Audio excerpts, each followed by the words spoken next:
प्रस्ताव एखादा यायच्या आधीच तुम्ही कामं केली असं घडलंय का? मी कधी कधी म्हणतो no reason on the spot decision. हे माझं कामाची पद्धत आहे. करतो, बघतो, पाहतो, माझ्या डिक्शनरीत नाही. मी तुम्हाला सांगतो, माझ्याकडे अनेक लोक येतात, निधी आवश्यक असतो त्यांना काही, आणि आपण प्रायोरिटाईज करायला पाहिजे कुठलं काम महत्त्वाचं आहे. आता आळंदीची भक्तनिवासचा विषय होता. त्यांना मी शब्द दिला 25 कोटी रुपयाचा, आणि त्यांना बोलवलं. मी इकडे बोलवल्यानंतर त्यांच्या हातात तो GR देऊन टाकला. त्यांना पण एवढं जलद गतीने काम होईल असं वाटलं नव्हतं. परंतु माझ्या कामाची पद्धत आहे, प्रस्ताव आपण बनवत राहू, काय प्रॉब्लेम आहे. एक माझ्याकडे एक व्हीलचेअरवरून एक मनुष्य आला. तो आदिवासी पाड्यात राहत होता पालघरमध्ये, नंतर मला कळलं ते. आणि त्या व्हीलचेअरवर एक मुलगा होता, त्याचे दोन्ही हात नव्हते. मी म्हणालो काय झालं? म्हणालं विजेचा शॉक लागून दोन्ही हात गेलेत आणि पायाला पण मोठ्या प्रमाणात दुखापत झाली. तुम्ही याच्या कंपनीमध्ये फोन करा, आम्हाला पैसे मिळतील. त्याला फार गरीब कुटुंब होतं, आणि मी तात्काळ आमच्या मुख्यमंत्री सहायता निधीमधून लोकांना बोलवलं. 5 लाखाचा चेक दिला त्याच्या हातामध्ये. त्याच्या डोळ्यामध्ये मी घळाघळा अश्रू वाहताना पाहिले.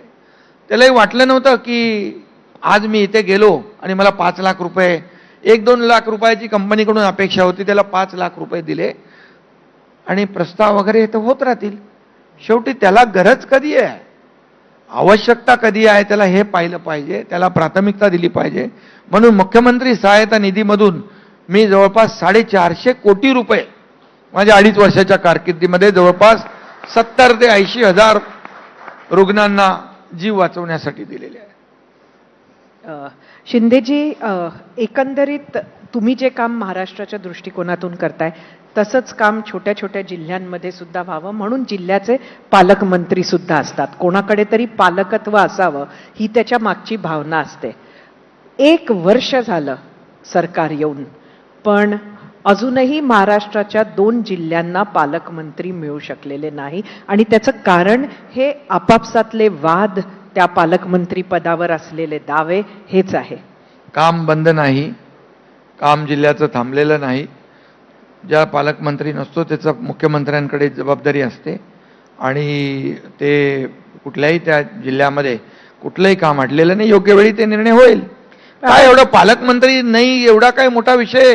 शेवटी लोकांना काय आपण देतोय, या पालकमंत्री पदापेक्षा सर्वसामान्य माणसाचे प्रश्न सुटतायत की नाही ते मानणं आम्हाला महत्वाचं आहे. ते पालकमंत्री पदाचं ते होऊन जाईल जेव्हा व्हायचं ते. नक्कीच. पण तुम्हाला असं नाही वाटत का काय तिथे डी फॅक्टो अदिती तटकरे ह्या कोकणामध्ये पालकमंत्री म्हणून काम बघतात आहेत, अशा पद्धतीच्या बैठका त्यांच्याबरोबर घेतल्या जातात. दुसरीकडे गिरीश महाजन हे नाशिकला पालकमंत्री असल्यासारखे आहेत.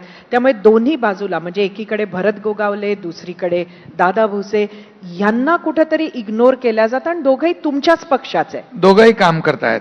पालकमंत्रीपद मिळालं नाही म्हणून काम बंद पडलंय, थांबलेत, नाराज झालेत असं काही नाही.